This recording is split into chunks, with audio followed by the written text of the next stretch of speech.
straight in 'cause it's gone on YouTube. Are we rolling? Yeah. Alrighty, I'm Wil Hodgson. Some of you might know me, some of you may not. I'm from, and I'm indeed in, the People's Republic of Chippenham right here. I'm in my local, which is the Three Cranes in Chippenham, and this is kind of a possible semi-regular sort of feature thing. Maybe a video blog. I'm not really sure entirely what a video blog is, but it's possibly a regular thing of me saying stuff into a video camera in a pub and sticking it up on YouTube. So call that what you will. I like this pub. It's been my local for about 3 years now. It's a proper pub. I like the pub. I used to be not so much, be more of a kind of sort of pot smoking shut-in, but I jacked that in. I got more onto the beer, and I drink real ale now, which is, it's good to get a taste for real ale because you feel like you've come of age. When I was first starting my drinking apprenticeship, I tried drinking real ale a bit. It kind of felt a bit like drinking vegetable soup to begin with. But I kind of feel like I've gone up about 3 stone and 2 cup sizes in the last sort of 2 months or so from drinking. I was on Weight Watchers, and I've been back at the real ale with a bit of a vengeance in many ways, and it's kind of put the weight on me. I've gone up with the old tits. I have to call them tits. I kind of refuse to say the word moobs. It's just one of those words like banoffee that I refuse to say on principle. I've got tits, and there's no mistake about it. I used to drink cider in here for a bit. When this place first opened, they used to be proper cider. I mean, I do stand up in a lot of places around the country, not always in the southwest, occasionally up north and in the south of England. I'll do a routine about cider. I'll go who's on cider, and people, like, you get all kinds of like stags and end nights and sort of dickheads and knobheads, and sort of you think the two were interchangeable. They're not. It's different annoyances, and they'll get on table when you say who's on cider, and they'll start whirly-birding their stuff around and go wow woo, and I'll say what cider you're on. They'll say Magners or Brothers. That's, as you know, that's not actual cider. Real cider should be flat, cloudy, lumpy stuff that you buy, ideally not even in a pub. Ideally you buy it from a farm in a plastic container with a label written in crayon, and it's good cider should be, because I mean, Brothers and Magners and Stella Cedra, that's the one that irks me. There's a lot. I mean, I'm quite an easily irked fella. I'm a bit of a grouch. Things irk me on both domestically and on the international arena. Few things irked me as much as the brewery whose product is proudly referred to by its clientele as woman beater or wife beater, trying their hand at making my favourite drink. I don't know if it's that whole tagline they've got from the continent, not the countryside, fucking official drink of the English Defence League, what have you. Good cider though should be stronger, 7.58%. Good cider should fuck your life up.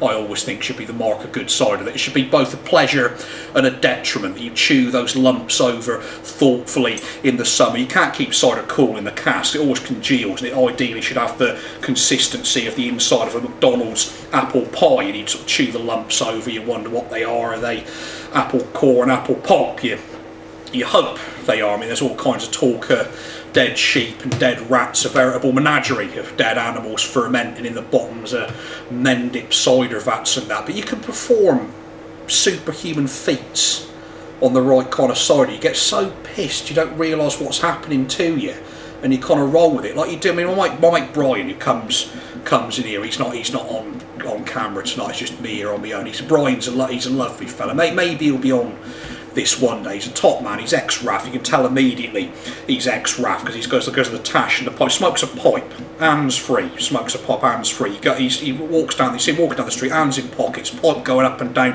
one side of his mouth. He's one of the great living English, possibly the last living Englishman of all time. We was in here drinking this stuff, moonshine cider. It's on 7.5% stuff, and it's clear. It goes down. If it was on our show, it goes down like fucking apple ties. That should be the advert. I mean, it goes to 7.5%, goes down like fucking apple ties, but it goes down. And of course, afternoon, early evening drinking, when it's cold out like this, you forget how much you've had. You walk out and half your face turns to fucking marshmallow. Me and Brian was in here drinking that. We walked out and there was big sheets of thick ice on the ground outside. It was bloody treacherous out the front door then. Brian comes out and he's a top man. He says things like splendid and marvellous and such like. And we went out and I go, I'm half cut. I'm like, so let's go someplace else, Brian. Bloody ridiculous, shutting a pub at fucking 3 in the morning. And he's like, no, he's like, I'm off. He slipped on there, so he's going, he done. He must have done like a full 360 and landed flat on his back like that. And I thought, fucking hell, Brian must be dead. And do you know what? Not only was he alive, but his pipe was still lit. And that's the beauty of sod. You fall down slopes, and if you were sober, you'd realise what had happened to you, and you'd tense up and break your neck. But you sort of fall down hills and slopes, and you like sort of a bit of room spin there, get some coffee in me before I go to bed. And you wake up 3 days later, you're in the fucking river, and your mates are poking you with a stick because the level's about to come over your mouth and your nose, and it's like it got a bit far if we actually let him die, and it better poke you with a stick. He owes me 10 quid and stuff like marvellous cider. You tense up and break you. Now that's how bloody Peter O'Toole's still alive. A sober man would have tensed up and broke their neck living the bloody life he's led. It's his drunkenness that saved him, like getting in a drunken accident. So yeah, that's pretty much what I've got to say about cider and ale and stuff.